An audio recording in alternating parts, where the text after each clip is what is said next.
मुख्यमंत्री उद्धव ठाकरे यांनी राज्यपालांना पत्र लिहिलेलं आहे, ज्या पद्धतीचं पत्र लिहिलंय तुमची काय प्रतिक्रिया आहे? मी असं म्हणेन की मुख्यमंत्री कार्यालयात काही ॲडवायझर्स किंवा अधिकारी अतिशय अपरिपक्व असल्यामुळे अशा प्रकारचं पत्र गेल्याचं माझ्या लक्षात येतं आहे। आणि मुख्यमंत्र्यांना मी सल्ला देईन, त्यांना ऐकायचं असेल तर त्यांनी ऐकावं, नसेल तर ऐकू नये, की अशा प्रकारचे पत्र पाठवताना त्यांनी देखील खातरजमा केली पाहिजे। मुळातच कुठल्याही पक्षाचं कोणाचंही डेलिगेशन जेव्हा राज्यपालांना भेटतं त्यावेळी राज्यपालांकडनं त्याच्यावर एक पत्र जातं, हे डेलिगेशन मला भेटलं, या मागण्या त्यांच्या आहेत, यानुसार आपण कारवाई करावी। आताही जे पत्र गेलेलं आहे त्याच्यामध्ये त्यांनी सांगितलंय की 13 आमदारांचं डेलिगेशन मला मिळालं, त्यांनी शक्ती कायदा लवकर व्हावा अशा प्रकारची मागणी केली आहे। शक्ती कायदा लवकर करण्याकरता 2 दिवसाचं विशेष अधिवेशन बोलवावं अशी त्यांनी मागणी केली आहे। त्यामुळे आपण त्याचा विचार करावा। हा कुठलाही आदेश नाही आहे, हे कन्सिडरेशन आहे। राज्यपालांना आदेश देण्याचा अधिकार आहे किंवा फॉरवर्ड करण्याचा अधिकार आहे, तो आदेश दिलेला नाही, त्यांनी ते फॉरवर्ड केलं आहे। मी गेली 25 वर्ष पाहतोय, राज्यपाल कोणी असो आणि सरकार कोणाचंही असो त्यावर अशाच प्रकारचं पत्र फॉरवर्ड केलं जातं। मात्र ही जी काही अपरिपक्वता या ठिकाणी मुख्यमंत्री कार्यालयाने दाखवली आहे, 7 दिवस रिसर्च करून वेगवेगळ्या राज्यांचे आकडे घेऊन अशा प्रकारचं पत्र पाठवण्याच्या ऐवजी राज्यातल्या पोलिसांना कडक कारवाईचे आदेश दिले असते आणि शक्ती कायद्यावर लवकर निर्णय करण्याचा विचार जर झाला असता तर ते अधिक संवेदनशील दिसलं असतं। परंतु अशा प्रकारे त्याला राजकीय रंग देणं हे अतिशय अयोग्य आहे आणि हे अपरिपक्वतेचं परिचायक आहे। पण ते ज्या पद्धतीने केंद्राकडे बोट दाखवतात, 4 दिवसात तिकडे करायला सांगतात, असं वाटतं तुम्हाला? 100% पहिल्यांदाच महाराष्ट्राच्या इतिहासामध्ये फॉरवर्ड केलेल्या पत्रांवर मुख्यमंत्र्यांनी इतकं रिएक्टिव्ह पत्र लिहिणं हे पहिल्यांदा घडलं। आणखी ओबीसी आरक्षणाचा मुद्दा परत एकदा आला आणि राज्यपालांना जो अध्यादेश दिला तो कायद्याच्या कचाट्यात अडकण्याची शक्यता आणि राज्यपालांनी त्याच्यावर फेरविचार करावा असं सरकारला सांगितलंय, त्याच्यावर तुमची काय प्रतिक्रिया? मी त्याची माहिती घेतली। मुळात ज्यावेळेस हा ओबीसी आरक्षणाच्या संदर्भातला अध्यादेशाचा प्रस्ताव राज्य सरकारच्या लॉ अँड ज्युडिशरी डिपार्टमेंट पुढे गेला त्यावेळी लॉ अँड ज्युडिशरी डिपार्टमेंटने त्याच्यात असं लिहिलं की हा मुद्दा प्रलंबित असल्यामुळे सुप्रीम कोर्टात त्यांच्या परमिशन शिवाय असा अध्यादेश काढता येणार नाही।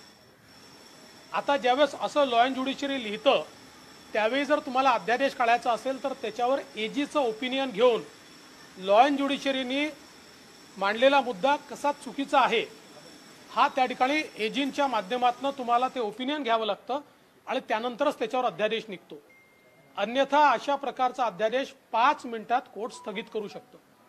मात्र राज्य सरकारने स्वतःच्याच लॉ अँड ज्युडिशरी डिपार्टमेंटनी ज्यावेळी त्याच्यावर अशा प्रकारचा शेरा लिहिला त्याच्यावर कुठलीही ओपिनियन न घेता, कारवाई न करता किंवा ते ओव्हररूल न करता थेट अध्यादेश काढण्याकरता ती फाईल ही माननीय राज्यपालांकडे पाठवली।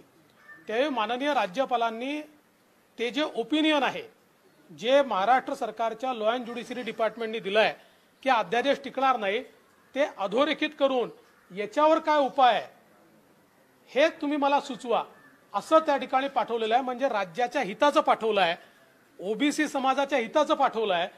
अन्यथा ओबीसी समाजाची फसवणूक होईल दाखवण्याकरता अध्यादेश काढायचा आणि तो सर्वोच्च न्यायालयात किंवा उच्च न्यायालयात 1 मिनिटात स्थगित व्हायचा, असं न होता त्याची सगळी प्रोसिजर पूर्ण करून ती फॉलो करून मग अध्यादेश निघावा याकरता त्यांनी क्वेरी केली।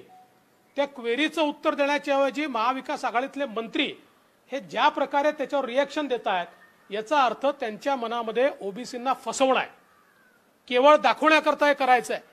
त्यामुळे असं करू नका, त्याचं उत्तर द्या आणि आवश्यकता असेल तर आम्ही देखील राज्यपालांकडे तुमच्यासोबत यायला तयार आहोत, आम्ही त्यांना विनंती करायला तयार आहोत, पण फसवणुकीचा अध्यादेश नको, अध्यादेश टिकला पाहिजे असा त्या ठिकाणी काढला पाहिजे। त्यामुळे राज्यपालांनी जी काही क्युरी केली आहे ती राज्यपालांची नाही तर तुमच्या लॉ अँड ज्युडिशरी डिपार्टमेंटची आहे, ती क्युरी सॅटिस्फाईड करून पुन्हा एकदा ती फाईल तुम्ही त्या ठिकाणी पाठवा, अध्यादेश काढा, अन्यथा ती ओबीसी समाजाची फसवणूक ठरेल। तर एकनाथ शिंदे असतील किंवा बाळासाहेब थोरात असतील, ते म्हणतात की राज्यसभेची निवडणूक ही बिनविरोध व्हायला हवी, त्यासाठी ते बोलणार आहेत भाजपच्या वरिष्ठ नेत्यांची. अर्थात तुमच्याशी ही बिनविरोध व्हावी यासाठी सहकार्य करावं. तुमचं काय मत? आणि शरद पवार आणि तुमची या संदर्भात काही चर्चा झाली का?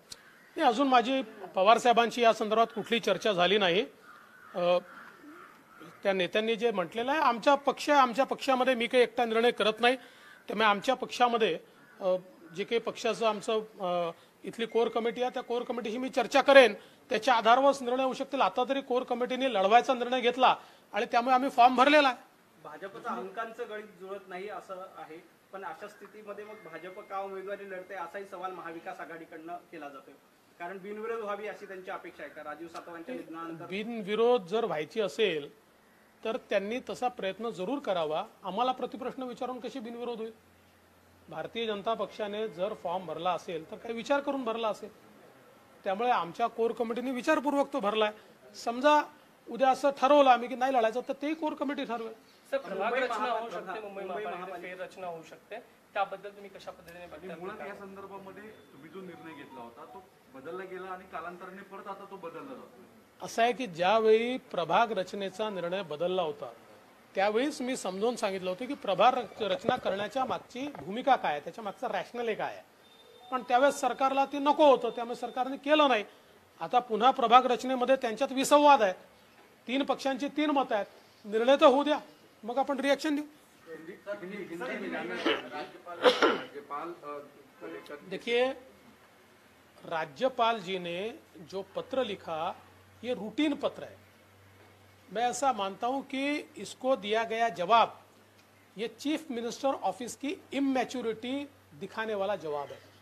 क्योंकि राज्यपाल जी के यहाँ जब भी कोई निवेदन जाता है तो राज्यपाल जी उसको फॉरवर्ड करते हैं सरकार को और इसको कंसीडर कीजिए, इस प्रकार से वे एडवाइस करते हैं. उसी प्रकार से ये पत्र उन्होंने भेजा जिसमें बहुत साफ शब्दों में उन्होंने लिखा है कि 13 एमएलएज ने मिलकर मुझे इस प्रकार का पत्र दिया है. पत्र में उन्होंने ये मांग की है कि जो महिला अत्याचार के खिलाफ सख्त कानून, शक्ति कानून सरकार बनाना चाहती है उसको तुरंत बनाया जाना चाहिए. उसके लिए 2 दिन का विशेष अधिवेशन बुलाया जाना चाहिए. इनका पत्र और इनकी मांग मैं आपको कंसिडरेशन के लिए फॉरवर्ड कर रहा हूं. ऐसा राज्यपाल जी का पत्र है. मैं पिछले 25 सालों से मैंने कई राज्यपाल जी देखे और कई सरकारें देखी है. हमेशा जब भी इस प्रकार से कोई निवेदन देता है तो राज्यपाल जी इसी प्रकार का पत्र उसके ऊपर लिखकर भेजते हैं. जिस समय हम सरकार में थे, मैं मुख्यमंत्री था, उस समय का जो विपक्ष यानी आज के कांग्रेस एनसीपी के जो लोग हैं ये बार बार राज्यपाल जी को मिलते थे. कभी कहते थे कर्ज माफी के ऊपर आप विशेष अधिवेशन बुलाइए, कभी और किसी चीज पर बुलाइए. तो राज्यपाल जी उस समय के भी एक पत्र उस पर लगाते थे कि ये मुझे मिले, इनके डेलीगेशन ने ऐसी ऐसी मांग की है, ये इनकी मांग है, इसको आप कंसिडर कीजिए. आज तक के इतिहास में किसी ने भी इस प्रकार का पत्र वापस लिखा नहीं. और मुझे आश्चर्य होता है 7 दिन रिसर्च करके और देश भर के आंकड़े जमा करके इस प्रकार का पत्र आप राज्यपाल जी को लिखते हो. उसकी जगह हमारी पुलिस को मुस्तैद करके उतना समय अगर उसके पीछे आप गवाएंगे तो शायद अत्याचार की कुछ केसेस कम होगी. ओबीसी को लेकर के जिस तरीके से अब मंत्री कह रहे हैं कि कहीं न कहीं राज्यपाल केंद्र सरकार द्वारा कहे के अनुसार काम कर रहे हैं और ओबीसी को आरक्षण नहीं देना चाहते. देखिए, ओबीसी के बारे में जो अध्यादेश राज्य सरकार ने राज्यपाल जी के पास भेजा था उसकी फाइल में स्वयं राज्य सरकार के लॉ एंड जुडिशरी डिपार्टमेंट ने लिखा था कि सुप्रीम कोर्ट के परमिशन के बिना इस प्रकार का अध्यादेश नहीं निकाला जा सकता, इसलिए इसको निकालकर कोई फायदा नहीं होगा. बावजूद उसके राज्य सरकार ने उसको राज्यपाल जी के पास भेज दिया. होना तो ये चाहिए था कि ऐसा कभी कभी ओपिनियन जब लॉ एंड जुडिशरी डिपार्टमेंट देता है तो फाइल एजी को रेफर होती है और एजी का ओपिनियन ये लॉ एंड जुडिशरी के ओपिनियन से ऊपर माना जाता है, वो अंतिम माना जाता है और उनके माध्यम से फिर उसके ऊपर जस्टिफिकेशन लेकर उस प्रकार से फाइल भेजी जा सकती है. तो ये सारी प्रक्रिया पूरी किए बिना एक प्रकार से ओबीसी को गुमराह करने का, उनको फंसाने का काम ये सरकार कर रही थी. जो अध्यादेश तुरंत स्टे हो जाता, ऐसा अध्यादेश भेजा था। राज्यपाल जी ने उसको वापस नहीं भेजा, उस पर क्यूरी करके भेजा है कि अगर लॉ एंड जुडिशरी का इस प्रकार का कहना है तो इसका काउंटर क्या है, इसके साथ फाइल मेरे पास भेजो। ऐसा राज्यपाल जी ने किया है, जो बिल्कुल सही है, जो ओबीसी के हित में है। ये सरकार में या तो किसी को कानून समझता नहीं है, या समझ नहीं लेना है, या फिर ओबीसीओ को केवल गुमराह करना है। राज्यसभा के चुनाव को लेकर के बीजेपी के जो भी उम्मीदवार हैं उसको लेकर के अब सरकार कह रही है कि विपक्ष को अपना विड्रॉ करना चाहिए और निर्विरोध। देखिए, भारतीय जनता पार्टी के कोर कमेटी ने चुनाव लड़ने का फैसला किया है। अगर नहीं भी लड़ना है तो इसका फैसला कोर कमेटी कर सकती है। हम लोग इसके ऊपर पूरा विचार करेंगे और उसके बाद इसका फैसला करेंगे। अभी तो हम लोग लढ रहे हैं, ऐसी परिस्थिती है। प्रवीण दरेकरांच्या विरोधात गुन्हा दाखल झालाय वक्तव्याप्रकरणी। तुम्हाला असं वाटतं की जाणीवपूर्वकमध्ये आधी नारायण राणेंच्या वक्तव्यावर गुन्हा, आता प्रवीण दरेकरांच्या? असं आहे की या सरकारला असं वाटतं की आमच्या नेत्यांच्या विरुद्ध गुन्हे दाखल करून भ्रष्टाचाराच्या विरुद्धची आमची लढाई ते थांबवू शकतात। त्यांना असं वाटतं की विरोधी पक्षनेते प्रवीण दरेकर यांना 2, 4, 5 गुन्ह्यांमध्ये जर आपण फसवलं तर आपल्या भ्रष्टाचारावर ते बोलणार नाहीत। आम्हाला संघर्षाची सवय आहे।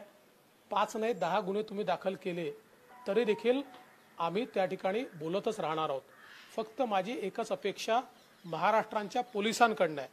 महाराष्ट्राच्या पोलिसांचं एवढं राजकीयकरण मी यापूर्वी पाहिलेलं नाही। म्हणजे अक्षरशः 2 सारख्या केसेसमध्ये सत्तारूढ पक्षाचा असेल तर गुन्हा होत नाही आणि विरोधी पक्षाचा असेल तर गुन्हा होतो। अशा प्रकारचं जे कार्य चाललेलं आहे हे महाराष्ट्राच्या हिताचं नाही आहे। महाराष्ट्र पोलिसांनी त्यांचं उत्तम असलेलं नाव हे जपलं पाहिजे। राजकारणामध्ये सरकार येतात, सरकार जातात, पण संस्थांचं राजकीयकरण जर झालं आणि संस्था कायदा सोडून राजकीय दृष्ट्या वागायला लागल्या तर त्यातनं त्या संस्थांचं नुकसान होतं। म्हणून माझी अपेक्षा आहे की महाराष्ट्र पोलीस आणि त्यांचे वरिष्ठ अधिकारी आपली जबाबदारी